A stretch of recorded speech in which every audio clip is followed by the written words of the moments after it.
Anyway, and here we are for another episode of Dualistic Unity Raw. Yesterday's episode was really quite good. Not only the episode, but the groups that followed the episode, the tier 2 and the tier 3 call on Patreon were particularly deep yesterday. I really got a lot out of that. I got a lot out of the insight that assumption is a source of stress, because assumption is an attempt at control, an attempt at false certainty. It causes conflict with what is, because what is constant change. And so as soon as you've settled on an assumption, you've settled on the illusion of certainty, of something that will not change. This is the truth. And reality is constant change. And so I thought it was really interesting that assumption is just another way of being in conflict with what is.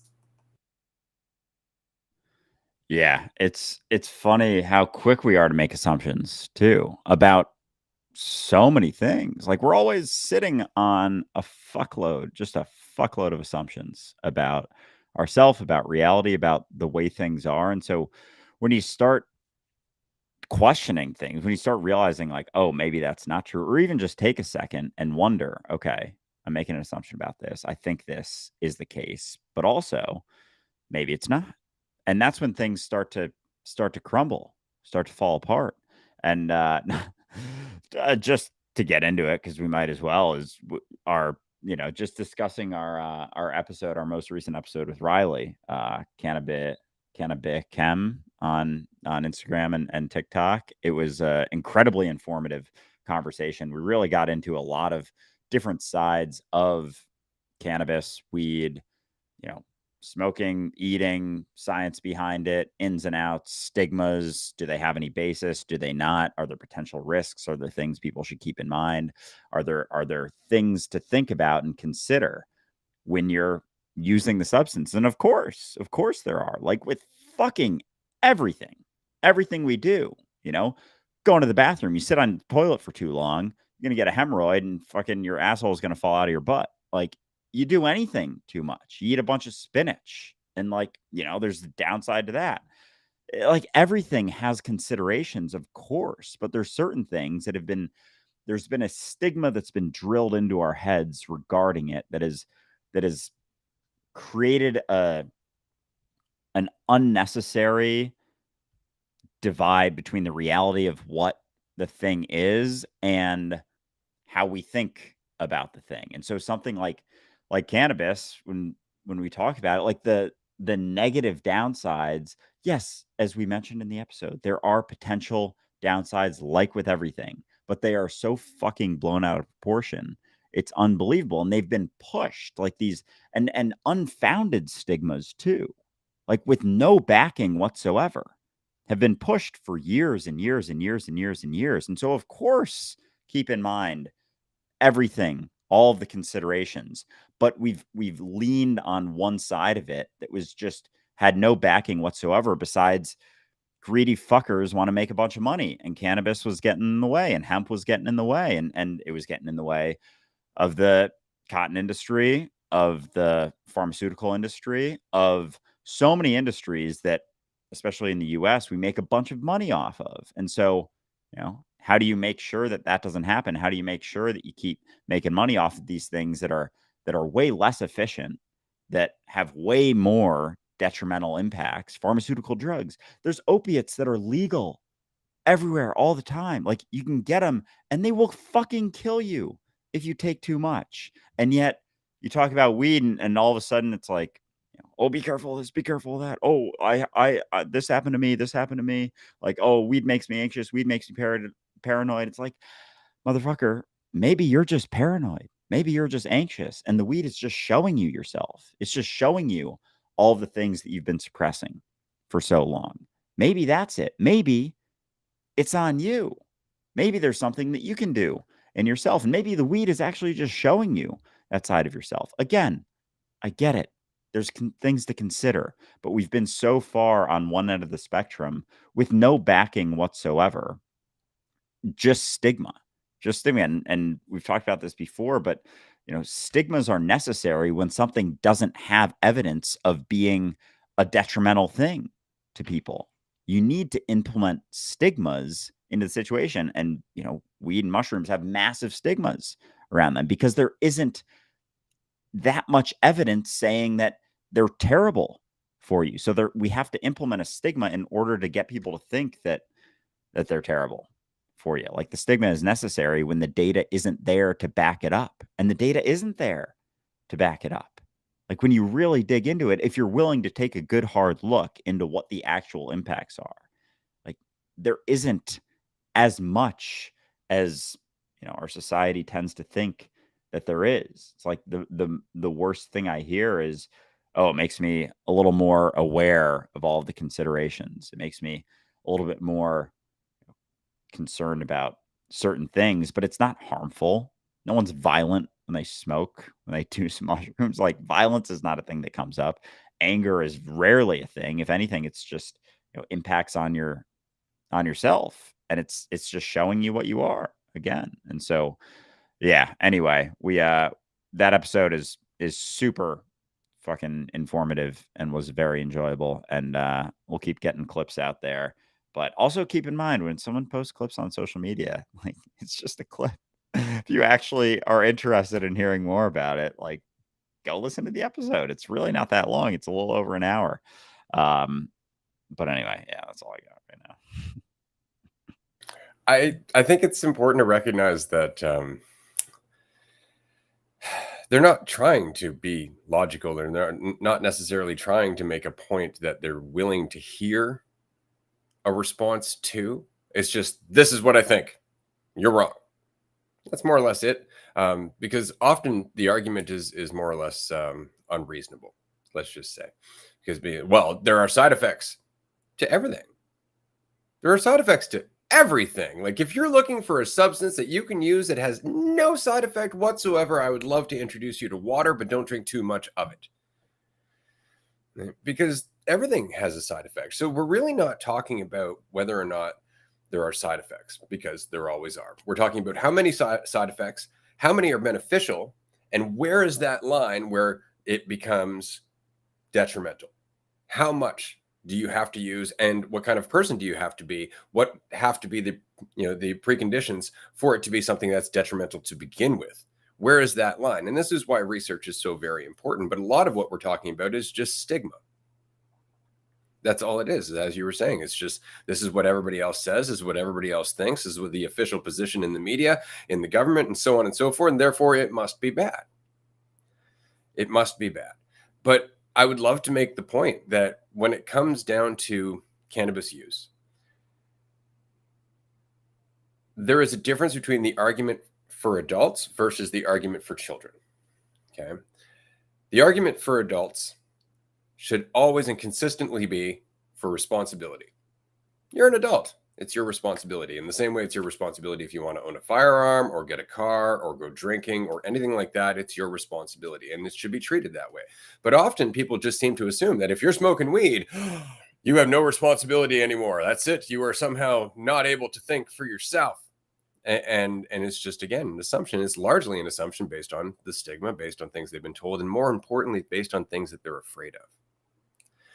These are people who think that, relaxing even just a little bit, not constantly being on the ball with all the details, is somehow indicative that you're a failure in life rather than just enjoying yourself.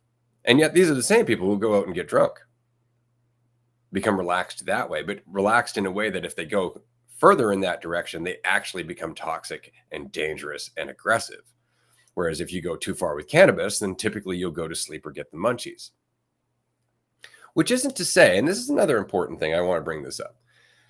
Yeah, people who are predisposed to panicking or anxiety, people who are predisposed to avoiding their imagination or giving in too much to it, things like that, they're going to have a different response to an experience where they are relaxing and being more in tune with their subjective experience with all of the things that I've just mentioned.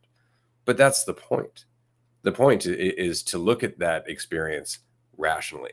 The point is to look at that experience and go, is there something to learn from this? It's not just to go, I don't understand it, throw it away. Something bad there, especially, again, given how few actual problems cannabis causes in terms of health, right? It'd be different if you're talking about heroin, But even heroin, we found a medical use for. Nobody's outright, vilifying the plant itself. Nobody's outright vilifying the substance, right? They'll say, "Oh, it's terrible if you're addicted to it. It'll ruin your life," and it's just because, again, of the addiction. But the addiction isn't necessarily the substance, right? We get to addiction somehow, and of course, there's that whole experiment, Rat Wonderland. Love that experiment where basically they just change the environment for these rats, and instead of the rats going consistently to the heroin or the opiate bottle rather than the water, just to stop the pain and suffering, they would consistently go to the water and occasionally use the drugs to kind of make it more fun for them. But it wasn't something that they were using to escape anymore. And it's because the environment changed. But we don't want to talk about that. Like, this is something that we see with parents. It's something that you actually got as a response to your Instagram video from the episode with Riley Kirk, who is, again, a cannabis researcher. I really want to make this clear. Like, this isn't a person who's just like, I smoke a lot of weed, so I know. This is a person who's been in pharmaceutical research for plant-based medicines for years. This is what she does. Okay? And so it's important to take that information and go, maybe I don't know. Maybe there are things that are just stigma. Maybe there are things that we just haven't researched yet, and keep an open mind. But often what we hear is, well, my teenager started smoking weed and got really lazy. And now when he doesn't smoke, he feels really anxious. And it's like, okay. So what you're saying is the substance is the problem, but you're not willing to address the low-level anxiety that was there to begin with, or why your son or daughter feels the need to suddenly slow down, why they suddenly appear lazy. Perhaps you had them running for things that weren't important. Perhaps they were operating on stress far more than you're willing to accept or understand. And I say this as a parent. I say this as somebody who knows. If my daughter is going through some stuff where she's exhibiting anxiety and she's exhibiting stress and she's trying to feel in control and all that, somehow I'm a contributing factor to that because I'm a part of her environment. But if I'm not willing to look at myself, if I'm not willing to talk to my daughter, if I'm not willing to actually have a relationship with my child, then I'm going to blame whatever it is she's doing. She's on TikTok too much, watching too much TV. It's that new music, or it's weed, right? Or anything else.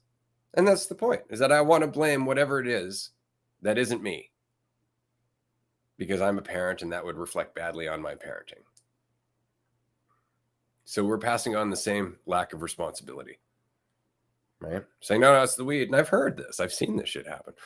I'm going to pass it back to Andrew here, but are we taking callers this episode? We are not, but I appreciate you asking. I believe tomorrow, 6 p.m. Eastern time, we have a call-in show. You can join us here and you'll be able to join us for up to 10 minutes.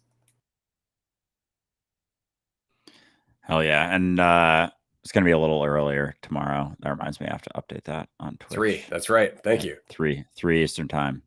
See you there. Hopefully we get some people asking about this. But it's really interesting, like the responsibility component, and how in our society, a lot of what we want to avoid is responsibility. Like, we want to put things on someone else. It's their fault. It's because of this. Oh, I'm this way because of this, because of that. And it's like we're putting all the responsibility on everything but us. And so it makes sense then, to a degree, in that mentality, that something like just specifically weed, mushrooms as well, and a lot of other things are things that are avoided, are things that we've actually taken so far that we made fucking illegal because we don't like taking responsibility so much. Like, we don't like responsibility so much that a substance that could potentially lead you to take more responsibility when you realize what you're looking at is just yourself. We've taken that so far that we actually made it illegal. Like, we actually took it so far. Like, and I know I'm like new to cannabis and the world and stuff of this, but like, fuck. Oh my God. We actually took it so far that we didn't just say, like, oh, I'm going to avoid this because, like, it makes me this, it makes me that. It's like, we avoid responsibility so much that we actually made a substance that causes you to look at yourself and potentially take a little bit more responsibility illegal. Like, we put people in jail who were using it. We arrested people who were using a plant that grows on the earth, and just pushed this massive stigma. And I'm not even blaming anyone, because the stigma was pushed so hard, and we're still dealing with the repercussions, and so that's impacting our ability to have a conversation about it. Because to have a reasonable, rational conversation about it, you kind of have to go in with an open mind. And there's such a deep stigma that it's very difficult for people to see this plant as just a plant. It's another plant that has impacts on us. Like, eating fucking, I don't know, aloe vera is another plant, and you can make drinks out of it and eat it and rub it on yourself. And I've never really used it much, but it's just another plant that has a use case. And that's the same with cannabis. And yeah, you get high, you feel certain things, but oh man, it's just so interesting how there's been such a massive push of this stigma that we actually immediately feel a certain way about it. Like when I'm in a group of people who maybe have a massive stigma against weed, and they're all drinking, and I pull out a joint and go to light it, it's like you would have thought I'm like fucking wrapping up my arm and about to shoot heroin into my arm. It's unreal. And yet it's I would go as far as to say that it's healthy. Like, I would say that weed and mushrooms are healthy. Absolutely. Like, not There's even, evidence for that. yeah, like not even not as bad for you as alcohol, but actually healthy, actually good for you. And there's such a stigma that we think it's like worse for you than alcohol, which is one of the most detrimental things. Like, drinking alcohol is. I was listening to this guy I follow who was a alcoholic and kind of got sober and got like really sick from alcohol, and so now he just talks about, he has a TikTok account, talks about the dangers and the reality of what alcohol is. And I caught a little bit of his live yesterday. I believe Condi, Khondi, for anyone interested. Super, super cool guy. And he was talking about how like drinking alcohol is drinking a poison. It's essentially like, because someone had commented that they feel so awful after drinking. And it's like, yeah, no shit. Because it's comparable to drinking, like opening up your gas tank in your car and like drinking a little bit of the gasoline. Like, that would make you feel awful if you did that. It's like we're poisoning ourselves as a means of avoiding responsibility, essentially. It's like a shortcut to feeling a little bit better, feeling a little bit looser, feeling a little bit more free. And so it's just objectively this awful thing. Of course, everything has a use, and a couple drinks in, not so bad, whatever, balance, blah, blah, blah. But this thing that is objectively, essentially, I'll just say objectively fucking terrible for you is promoted, is it's actually, and this thing blows my mind too, that people, it's like the only substance that people look at you funny when you're not doing it. Like, that's crazy. When someone is like, "Oh, I don't drink," people are like, "Why? What's wrong? Are you okay?" Goes It's out like, there with imagine. believing in God. Right. Oh, it's hilarious. And imagine if someone said like, "Oh, I don't do mushrooms," and I was like, "Why? Is there something wrong? I don't smoke weed. Is there something wrong? Do you wanna talk about it? Are you okay? Do you have a rough go with things?" It's insane. But then with alcohol, it's like, because, we know that it's not great for us, and people probably feel a little bit bad. And again, I've said it a number of times, I still drink. I still go out. Like, I'm not anti-alcohol by any means, but it's important to have the discussion about the reality of what it is and the reality of everything else. And as we've already said, like, there's pros and cons, ups and downs, impacts to everything. There are consequences to everything that we do. But it's to have an honest conversation about these things, we have to go into it without, I don't know, with more of an open mind, and just less, and realize that a lot of what we go into the conversation about cannabis with is a massive fucking stigma. It's a massive, unfounded stigma that was pushed with things like Reefer Madness. If you have a massive stigma about cannabis, like, go watch Reefer Madness, and you'll get an understanding as to why there's such a massive stigma. It's like they put people on crack and then film them, and they were like, "This is how you act when you're on marijuana." It's like, oh my god, it's unreal. Right, but there was also a cultural response to the rise of marijuana in the 60s and 70s. Like it's really important to remember that cannabis and the culture that kind of formed around cannabis and the hippie movement and all that really was like on the verge of threatening the government. Like this is why the US government was watching John Lennon for years. They were spying on John Lennon is because he was a force. Like, and they knew that he was speaking to a crowd of high receptive people. And those people had a very different mentality. Peace and love, give it a chance. War is over if you want it, that kind of thing. And so the system was actually threatened by peace because the system is very much largely run on control and war. This is when Vietnam was a thing, and that was more or less just war for the sake of the war machine. That's all that was. Oh, I'm sorry, police conflict or whatever the fuck they called it, to get out of basically saying that we got our asses kicked, right? And that's it. But they didn't care. See, that's the thing. They didn't give a shit how Vietnam was really going. The point was the war. The point was the money that was being run by the war. The point was the propaganda. The point was believing in the government. The point was driving a wedge between people who wanted peace and people who wanted control. Right. And so there was a big difference that was made there. And then the 80s came along and the hippie movement became a fad and died out, and it was quickly overwhelmed by ego. And that is unfortunately the problem. But why? They fucking cracked down on cannabis like a motherfucker again. Right? Look in the war on drugs going into the 80s. It got ridiculous. And the drug that got targeted the most was cannabis. Right? And the mentality that goes with it. And now we're seeing a resurgence in that, but it's becoming a necessary resurgence, right? And what I mean is that it's a response now to the fucking system's problem. And what I mean is the mental health epidemic that is currently happening, all of us suffering through anxiety and depression, and self-loathing and all this stuff in a way and in numbers that we've never seen before is a response to the fucking house around us being on fire, right? And we don't get that, right? All we know is more control, more pharmaceuticals, more doctors' opinions, blah, blah, blah, blah, blah. And here's this plant. These two things, mushrooms and cannabis, have been sitting there since forever, have grown up beside us as we've evolved. And they're like, hey, remember us? And we're going, oh, fuck, right. Shit, I can just relax a little. And that's what we're learning is that we can relax a little. And in that relaxation, we're having a different conversation. But now there are people who have grown up with word of what the hippie movement did, and they've looked at some of the benefits, and they're doing the research, as with Riley Kirk, right? Or even Oren.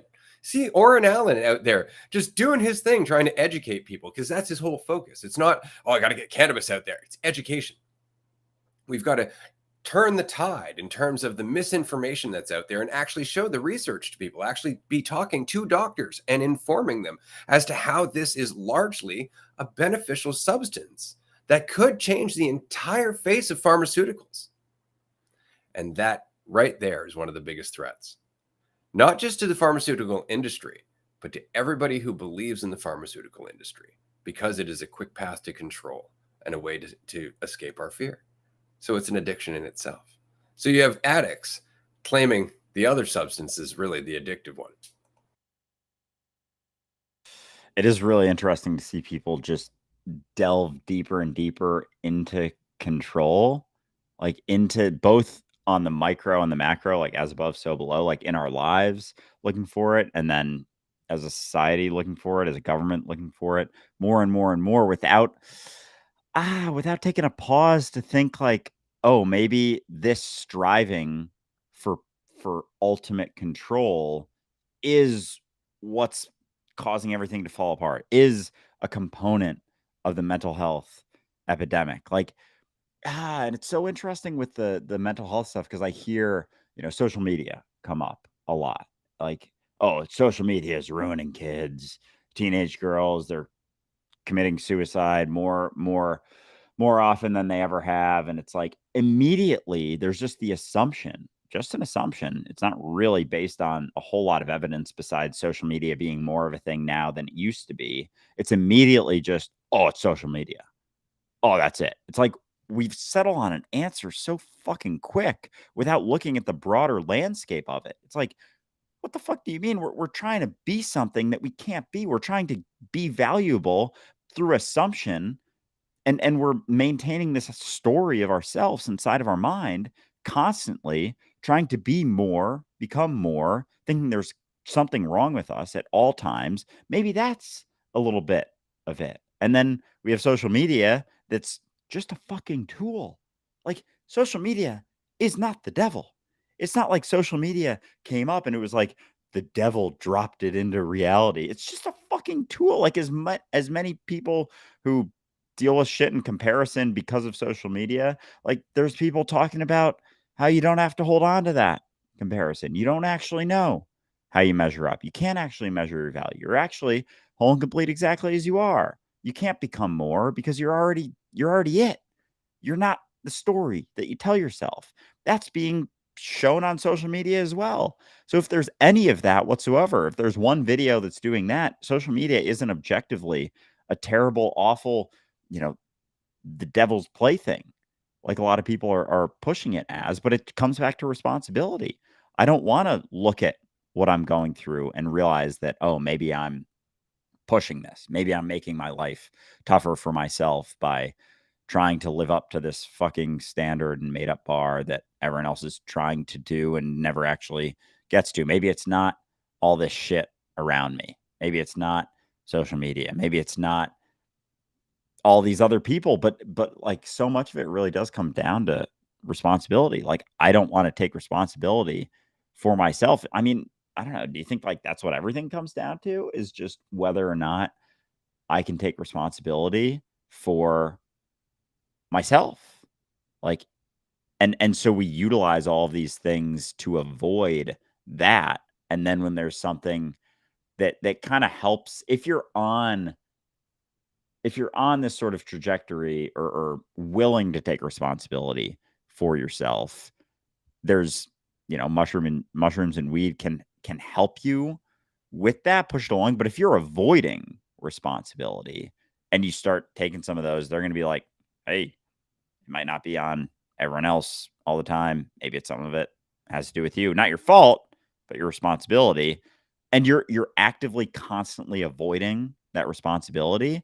You're gonna think it's the thing wrong. Of course, it's like by design. If you're not willing to take responsibility, something that is helps you realize some of that and is actually just trying to help you realize some of the things that you're avoiding. If you're actively doing everything you possibly fucking can to avoid those things, then you're going to demonize the substance, because it's like this underlying misunderstanding of what's going on here. Like, this fundamental misunderstanding of what you are, that's the basis of our society. Like, I am exactly what I think I am, that then everything spans from there. And so our response to certain substances, if we're taking that as baseline assumption to be the truth, we're going to be responsive to those substances based on that assumption. And so it makes sense as to why, if that assumption is taken to be the truth, something like alcohol that just kind of like shoves it down, we don't feel it as much, is pushed, whereas something that brings it up and is like, maybe that underlying assumption that you're making isn't quite as true as you think, that shakes the fabric of people's lives. So of course there's going to be pushback to that, and the fucking road of comparison. Like, peace and love, that whole mentality, there's not so much comparison. Like, you can't utilize that track to feel better through comparing yourself when you're good with where you're at. And it's just insane how fucking backwards and convoluted it all is. That's just reinforcing all of these stigmas, and the need to have the stigmas because the data isn't there. The research isn't there. And then we avoid the research because it's illegal. Can't do research. And why is it illegal? Well, we haven't done enough research, and that whole fucked up cycle. But it's unreal how it so much of it comes back to responsibility.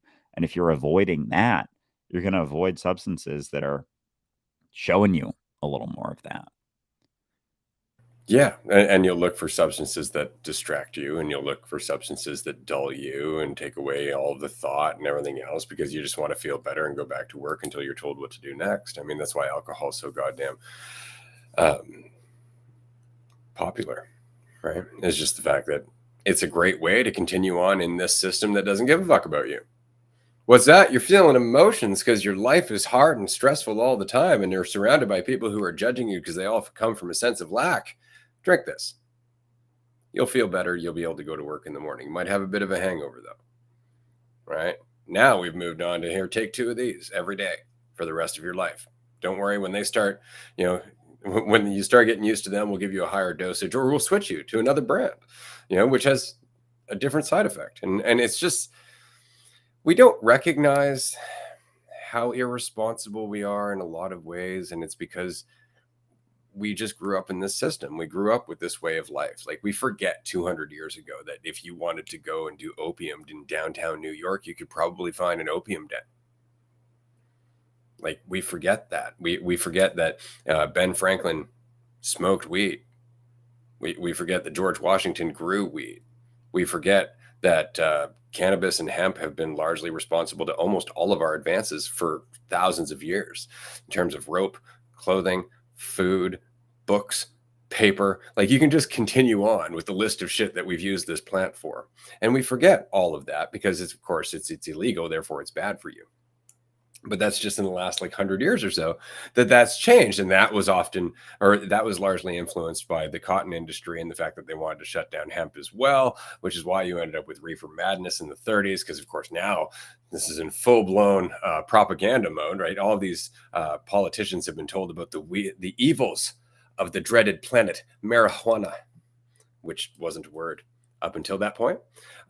So they were like, oh shit, that's terrible. This plant is evil, not realizing it was hemp. It's the same goddamn plant, right? And so the two kind of got thrown out together. The baby and the bathwater got tossed, and we ended up with a far more lucrative and profitable industry in a lot of ways, because cotton doesn't last as long as hemp. And the fact is that the cotton industry was huge at that point. So they were overjoyed that the hemp industry was having problems with the new legalization. And this is still true. This is still true. The fact that we know hemp can produce the same amount of pulp paper as wood can in the same amount of area, but you can crop that hemp 4 times a year as opposed to every 10 years. Like, you can get the same amount of pulp paper 4 times a year as you can from the same amount of land covered with trees every 10 years. So we know this. But if you go and you look at the legalization in the United States, a lot of states can't grow hemp. Or if they can, they have to grow it with extreme regulation. It has to be below a certain amount of THC level, right? Well, why? Well, we don't want people getting high. It's like, doing what? Smoking their clothing? Right? Like, it's just that. It's got to be below this. And that's largely political, because guaranteed, as Riley said in our conversation with her, George Washington wasn't worried about how much THC was in his hemp, right? People haven't been for a long time. It didn't stop them from using it. So a lot of it is just overregulation because of stigma and fear. But I think largely that stigma and fear is just because of the mentality that marijuana represents, or rather marijuana encourages, in a state of responsibility. That's, I think, the defining line. And this is something that everybody's, my son started smoking weed, now he's lazy. Oh, I started smoking weed, now I'm anxious, and so I couldn't smoke that. It's like, where is your responsibility? Where exactly are you responsible for your response to the thing that you're experiencing? Right? Going to the grocery store makes you anxious. That doesn't mean you don't go. Does that make sense? Like, if you're going to run from everything that makes you anxious, you're going to be more and more anxious, right? And it becomes a matter of responsibility. Eventually, you have to face what you're experiencing. Eventually, you do. And the same is true with cannabis. You can blame it for all your ills, or in a state of responsibility, you can just calm the fuck down and still do what you're doing, right? But that's the practice. Calm down. Don't panic. Be responsible for how you respond and carry on. And what you'll recognize in that state is that cannabis does have a lot of benefits. It does. It will lower your blood pressure. It will help with your overall sense of stress. It can help with digestion. It can help if you're having problems with nausea. It can help if you're a cancer patient. It can help with a number of things. The problem that everybody keeps complaining about stems from a lack of responsibility in using that substance. And why are we surprised that people who are first stumbling across this substance are being irresponsible when it was the lack of responsibility that led to the stress that drove them to the substance to begin with? Sorry, I'm switching my thing to Instagram. I was on TikTok. There we go.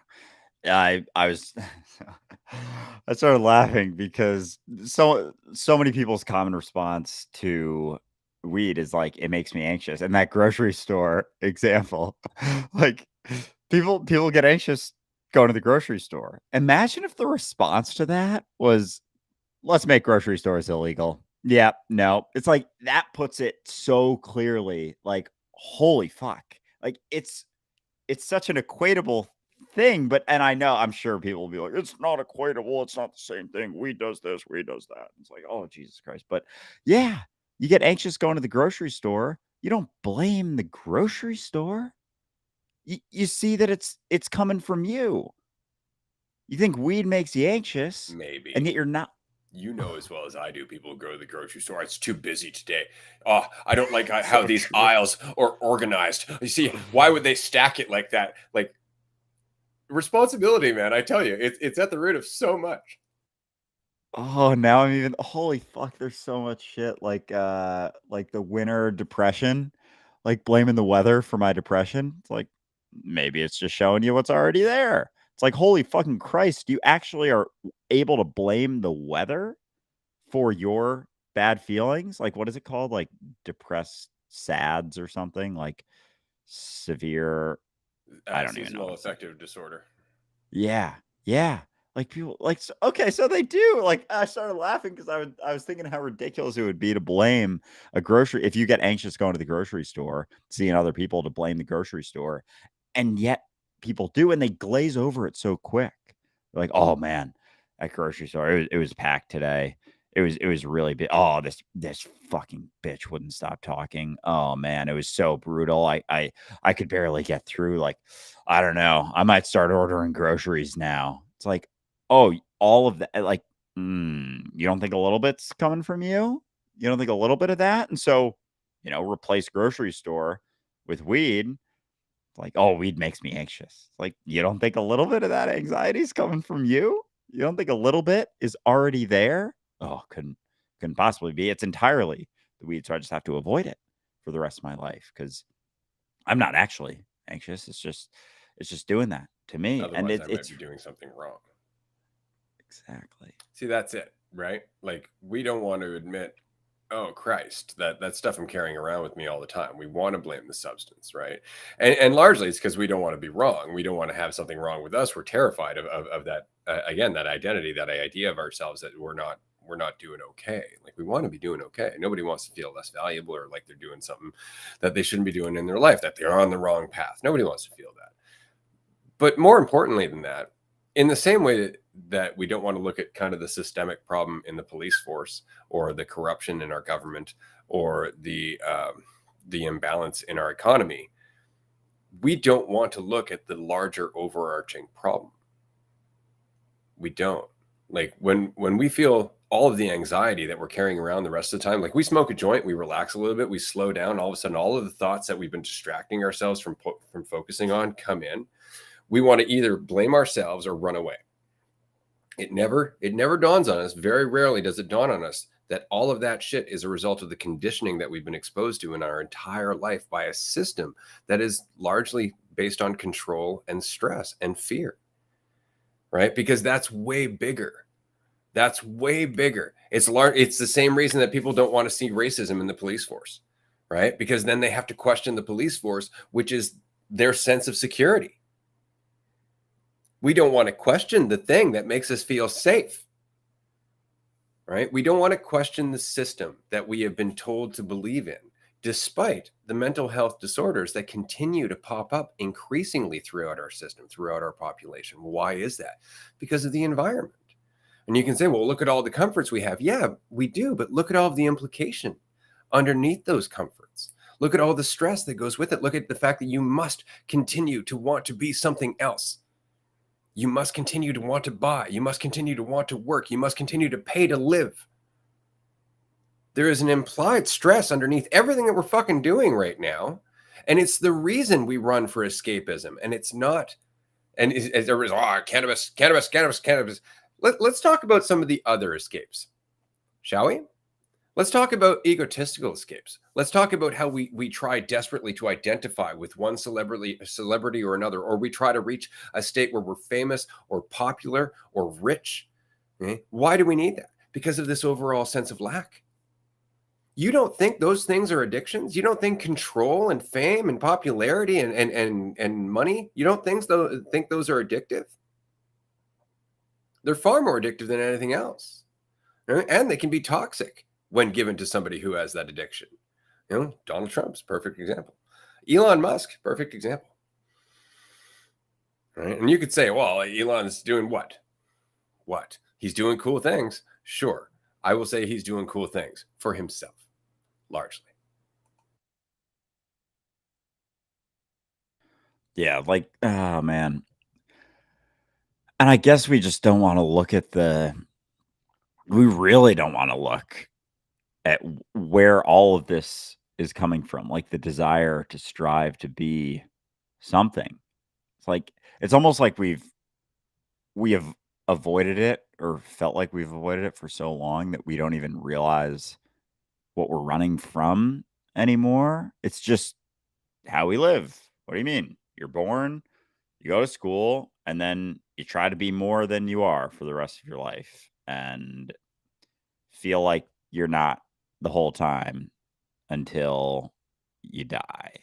Like, that's just how we live. Like, oh man, that's tough. Like, we never sit with ourselves and just realize maybe all the things that I think I need to become are just an assumption based on the idea that I don't think I'm enough right now, which is also an assumption, which is also just that desire for certainty and control. Like, I don't really know what I am, who I am, what's going on here, but I'm just going to make an assumption so I don't have to think about that. So I can just keep going on and keep striving.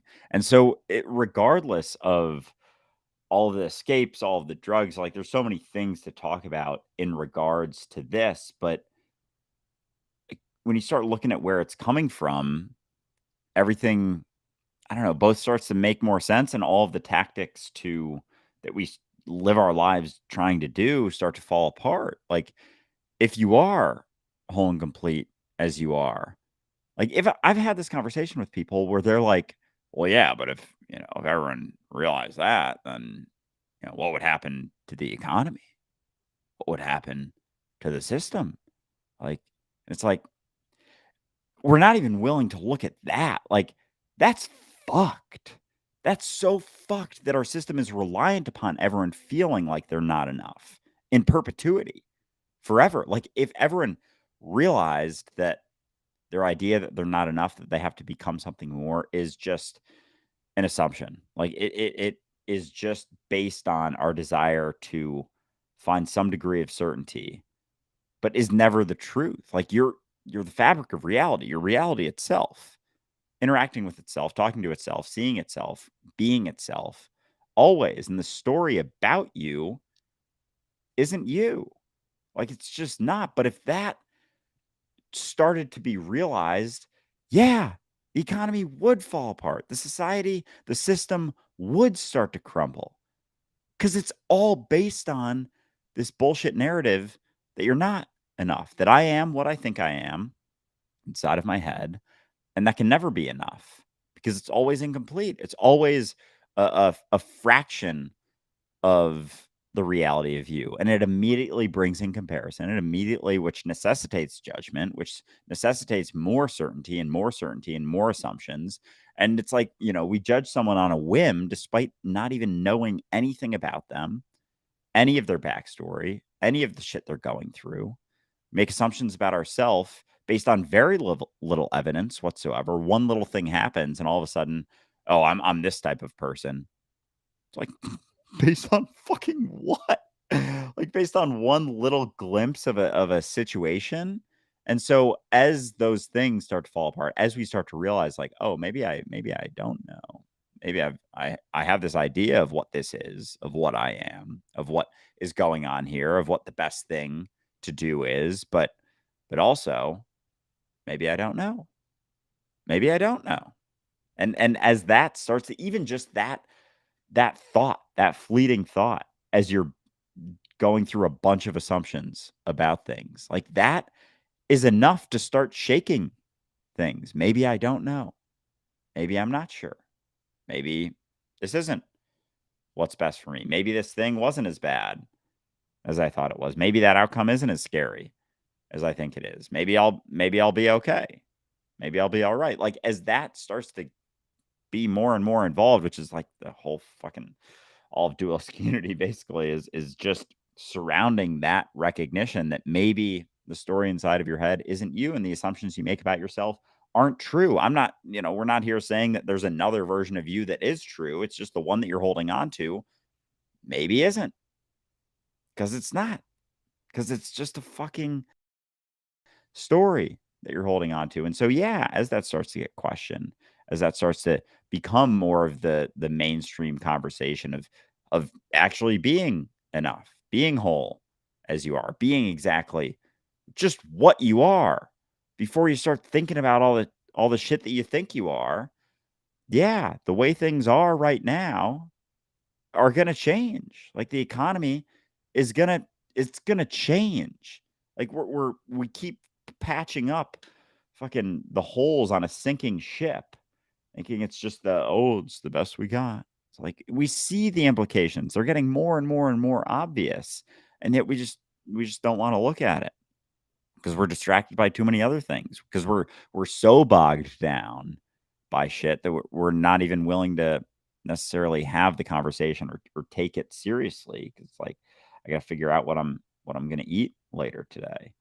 But as that starts to shift, because they go, hand in hand, the relaxation, the shift, the changes, the connection to more of yourself, like, they all go hand in hand. But again, it starts with you. It starts with the willingness to take responsibility, no matter where that's starting, whether you're fucking in the shitter, down in the dumps, feeling awful, or things seem to be going well, but you still have some underlying insecurity and anxiety. Whatever point you're at, everyone's got some of it. Everyone's got something. And if you're willing to not push it onto something else immediately, and start to question it, take more responsibility, yeah, of course things are going to change. But change is not a bad thing. The system crumbling the way it is isn't a bad thing. It's just a thing that's inevitably going to happen as you change. As you change, and you'll be the change that's happening. So it'll be okay. We'll figure it out together.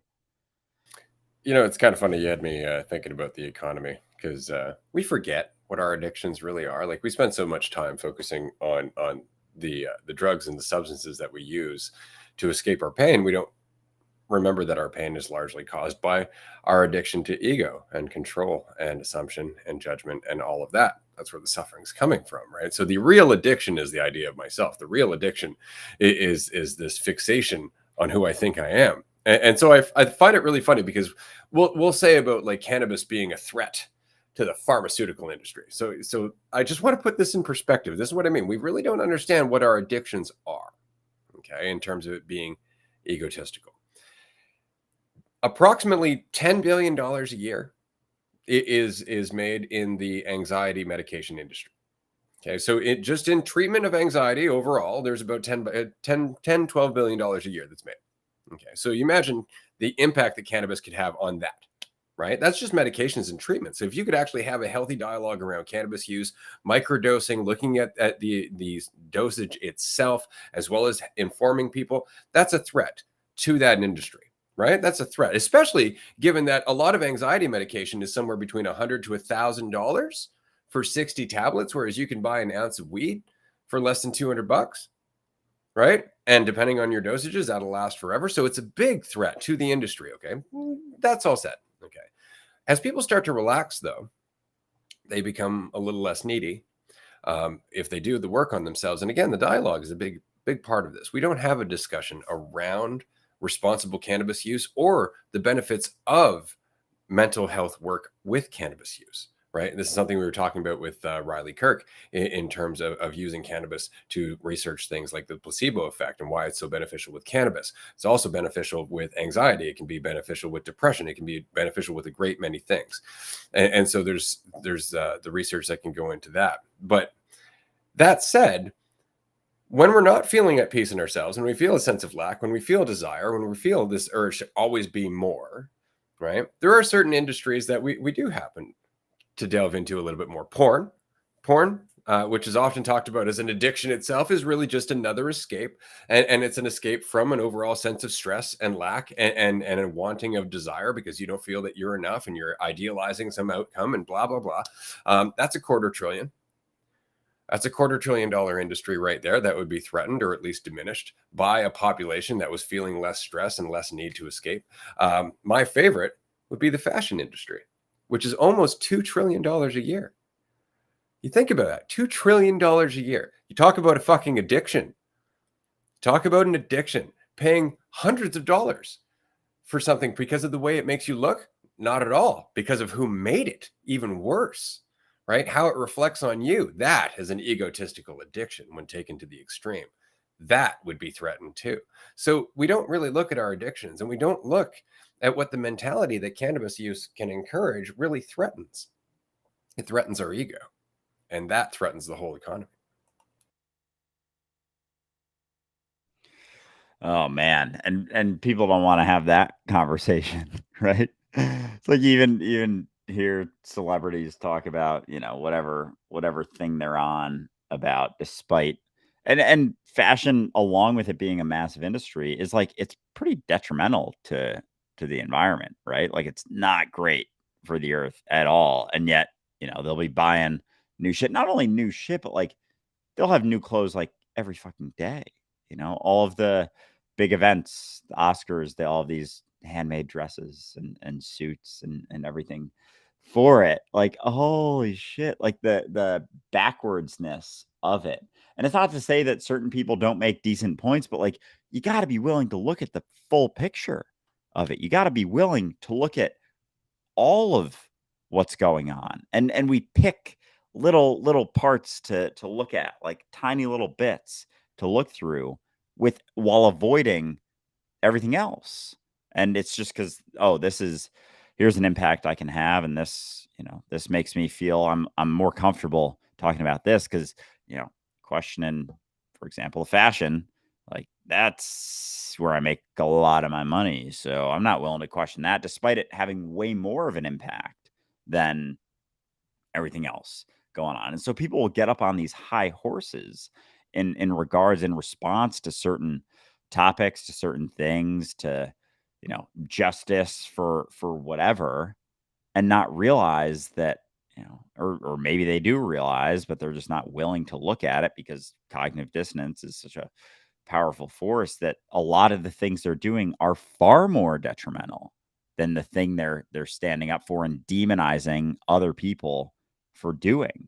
Like that whole process of just demonizing someone else, and I think that's why I'm hesitant to demonize. Even as I'm talking right now, I'm like hesitant to demonize the fucking people who have their fashion brands that are pushing that despite having other shit going on. It's like it's not about everyone else. It's not about what everyone else is doing and all of that shit. Like we'll have the conversation and talk about society as a whole, but really comes down to me.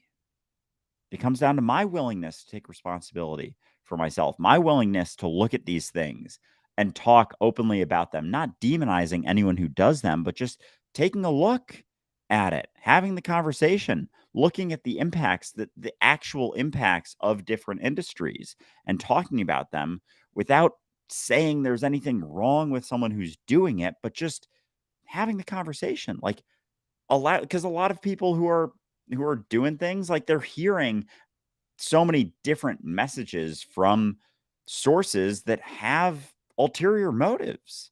Like, how many people who were during COVID pushing a vaccine that they're about to make a fuckload of money off of without any consideration for anything else? They actually made other substances that have benefits in regards to diseases.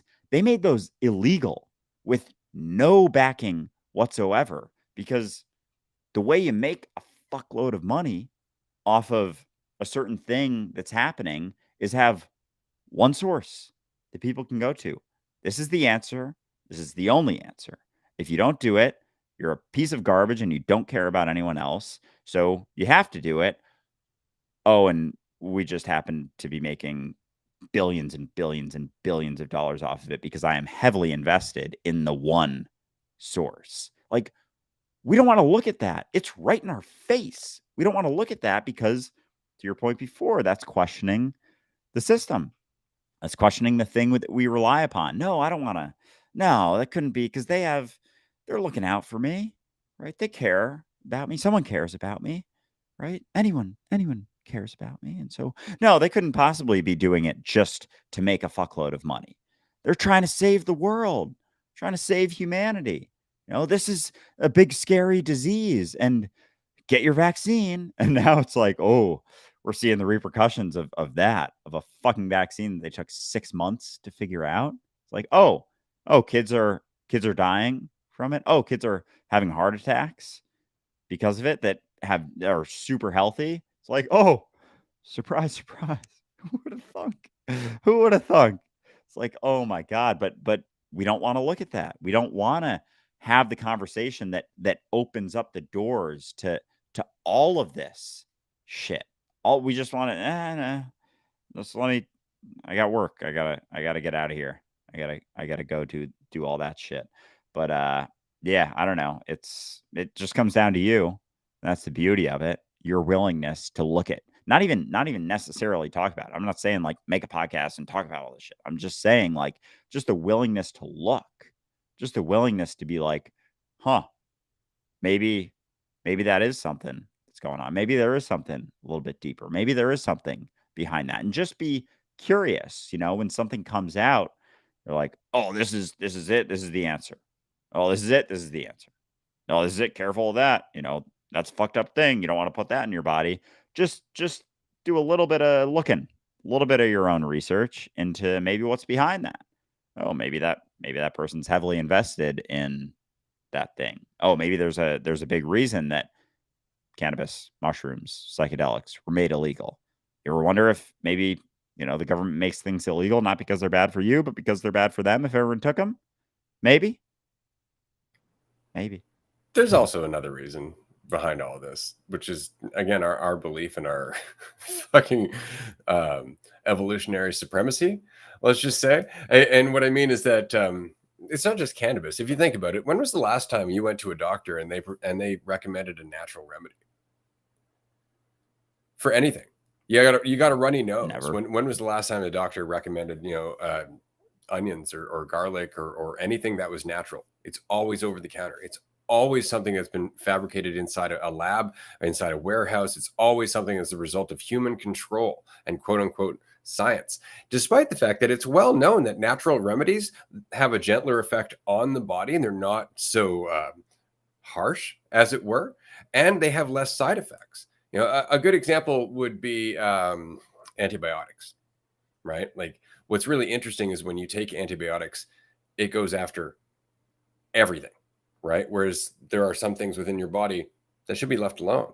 Like, not everything in terms of it being, not every illness within your body is a bad thing necessarily, right? Like, not everything that an antibiotic attacks should be attacked. And some natural remedies like garlic, for example, don't attack everything. They only attack the things that are hurting you, right? So it really is not everything, not every problem requires the same tool, is what I'm saying. Like, I give you a perfect example. When I was a kid, I grew up and they were always giving me amoxicillin, basically penicillin, because I used to get a lot of ear infections. Well, I ended up developing a tolerance for that. And after a while, they had to up the dose and up the dose and up the dose. At one point, all of a sudden, somebody recommended, garlic is really good for inflammation. Garlic is really good for infections. I'm like, oh. So every once in a while, when I feel an ear infection coming up, I chew a clove of garlic. And my ear infections have drastically reduced over my entire life.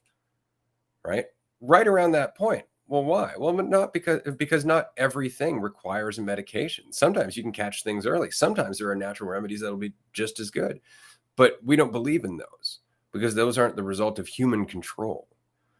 Right? Those aren't the result of us being clever motherfuckers in a lab. Therefore, can't be working, right? Despite the fact that these are substances that kept us as a species alive for thousands of years. These were shamans. These were things that we knew growing up through the generations, right? Like I think one of my favorite things was this recipe that they found that's like 2000 years old, and it involves a bunch of stuff, but it involves like a copper container and the stomach bile of a cow and then certain herbs and stuff like that, and they throw it all in there, and this was the recipe, and they're like, what the hell is this recipe? And so they tried it out. It's basically it's a super medication. Basically it helps your body fight pretty much everything, but it's fermented stomach bile from a cow along with a bunch of other things in a copper container. So it's all very specific because of the reaction that it has to the copper and so on and so forth. This thing's 2000 years old, right? So there are things out there that don't necessarily have to be designed in a lab or synthetically created or anything like that, but we never look at those at all. So why would we look at cannabis? Why would we look at any plant? Because humans are better than nature, don't you know? At most, we use nature to grow our food, but only then certain types of nature in neatly planted rows. Right? It's true. We have an aversion to all things natural that are not within our control. It's like we think that it's not getting stuff done because it's not doing it to our schedule. But you'll notice that. Like, this is why people go to naturopaths.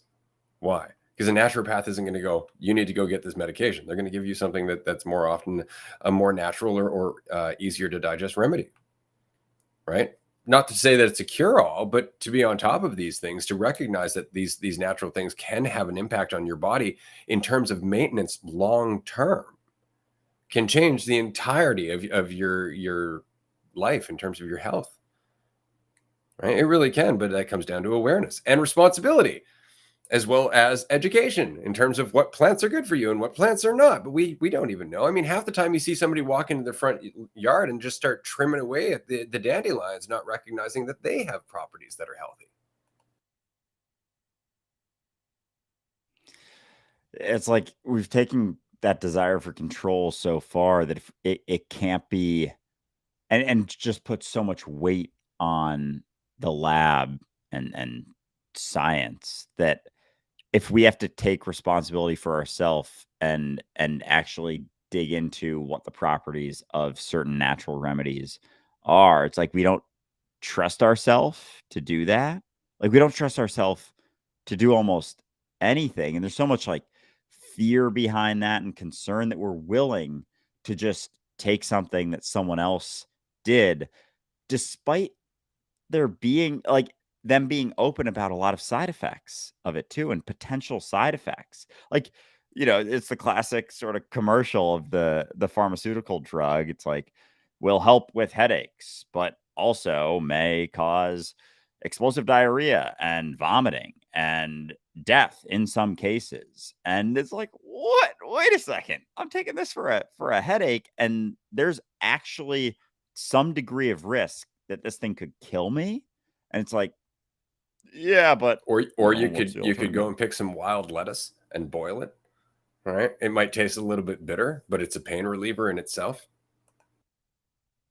Exactly. Like there's so many things like that that I'm not even fully aware of because I haven't done that much digging into it or felt the urge to. And I don't take many, pharmaceutical substances necessarily, but they're all around us all the time. Like, oh goodness gracious, there's and our just avoidance of, and I guess it all comes together when you really dig deep enough, just that avoidance of responsibility, a lack of faith in myself, a feeling like I'm not enough, a feeling that I can't do that. These are all, the pharmaceutical industry, banking, government. Like, it's all kind of goes together in that I don't have faith in myself. I can't just be me.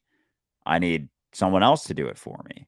I need to wear this thing. I need to eat this thing. I need to have this thing. And then I'll be enough. And then I'll be okay. And then things will be all right. And it's like there's never a point that you get enough of that stuff that things are all right. And there's consequences to all of it. In becoming rich and famous, like, we just have this fucking trajectory, like, as a society, for the most part, like, becoming that without realizing, like, if you get super rich, like, you have to wonder if people are hanging around you because they actually like you or because you have a fuckload of money. And there's no real way to avoid that question. You can, and that's why you see a lot of people who kind of have that come up, hang around with people they were with before that happened, because that's an inevitable question that you come around to when things like that happen. But we don't even want to consider that maybe the situation I'm in right now, not saying that it's necessarily amazing for everyone all the time, but maybe there's as much opportunity to do something with this as there is to do in any other situation. Like, you are where you're at, and maybe the idea of where you think you should be, or your idea of what would be best for you, also has a fuckload of repercussions that you just don't want to look at. Like, maybe there's a bunch of consequences, side effects, symptoms, shit that'll come up if you get to that perfect spot, the perfect place where there's no suffering whatsoever, and you're just drinking beer on a beach all day, and you're surrounded by people who love hanging out with you, and they never say anything, controversial towards you. They never put you down. They never judge you. It's like, you sit in that spot. Like, take a second and just close your eyes and imagine your perfect situation, and then imagine that existing in perpetuity. And inevitably, you're going to get to a spot, probably not in that long of an amount of time, where you're like, kind of want to mix things up. Kind of want to change things up here. Kind of want something a little different. Kind of want a little bit more variety. Kind of want a little bit of a struggle or a challenge or a difficult thing to go through. Like, if you were just fucking in a Wall-E chair, like that futuristic chair that people are sitting in, they're shitting, they got their TV, they got their soda next to them, they got all the food they ever want, and they're just fat fucking lards sitting on a wheelchair. It's like, I don't know, that's peak comfort. Do you really want that? Like, I don't know. I feel like we don't spend enough time thinking about, like, what that situation would actually look like. Just like, yeah, that's what's best. Look at all these people. They're all doing it, and they seem happy. And it's like, do they? A lot of them don't. A lot of them don't. But we don't want to look at that, because it's just like, as long as I get here, then I'll be good, without actually thinking about what that spot would actually look like, not just your ideal version of it. It's like, what would it actually look like? And once you start realizing that, come back to where you're at and be like, oh, okay, there's something I can do here. Maybe it's not my perfect situation that I keep in my head, but it is what it is. And there's shit I can do.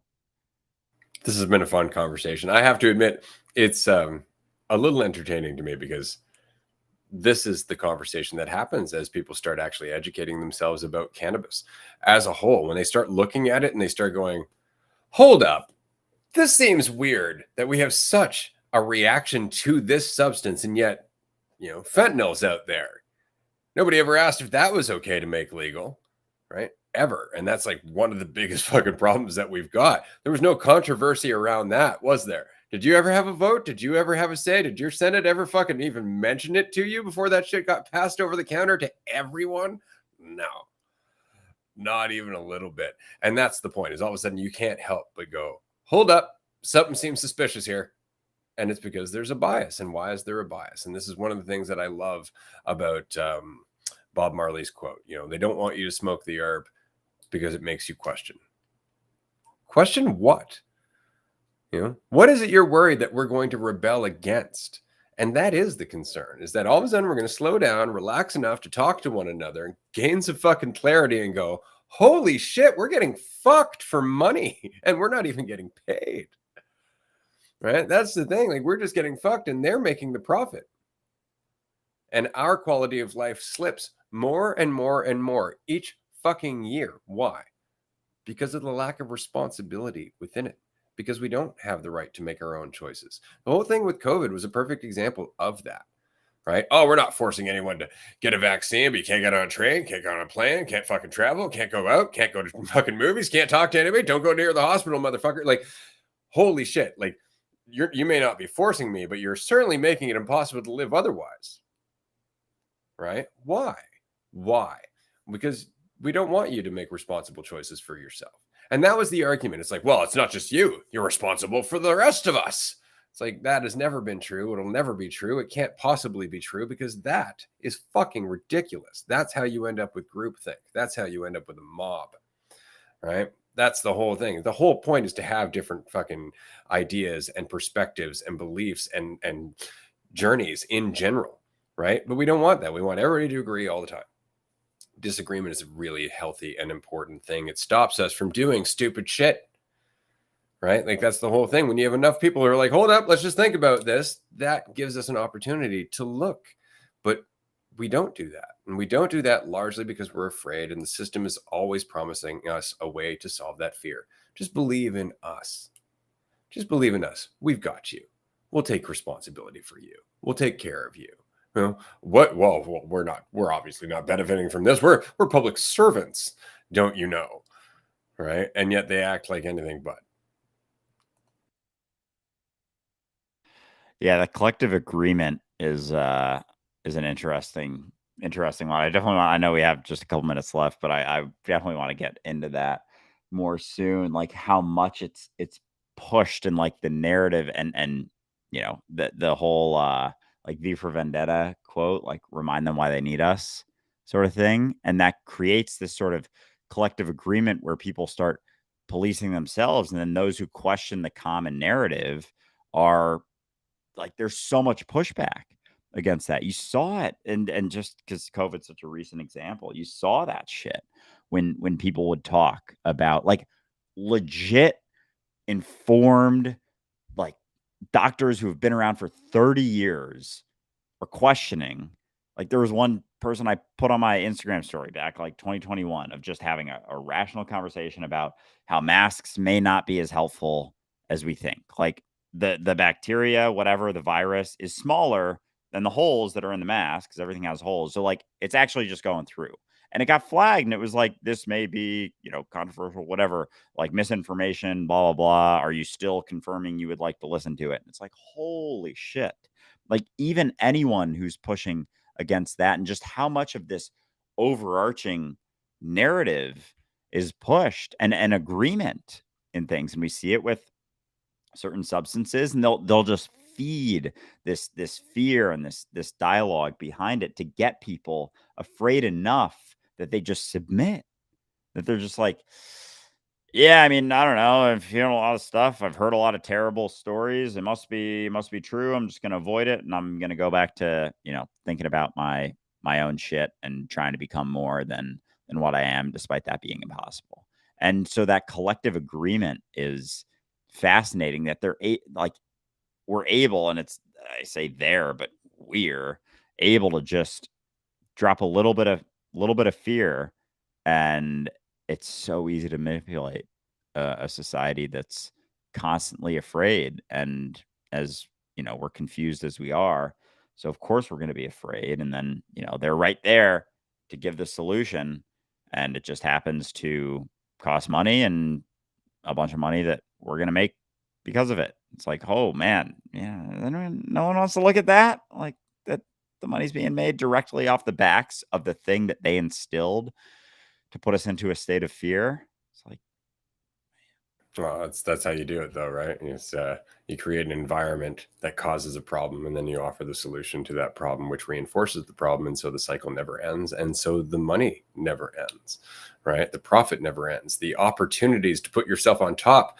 never end, and that is the system that we have currently in place, and all just because of a lack of responsibility that has been ingrained in us for the last several generations. And I've said this before. I said it in Discover Transcendence. I'm going to make this point before we continue on over on Patreon. The founding fathers of the United States were less a fan of democracy and more a fan of liberty. You'll notice almost all of their quotes about what was important to the country was liberty.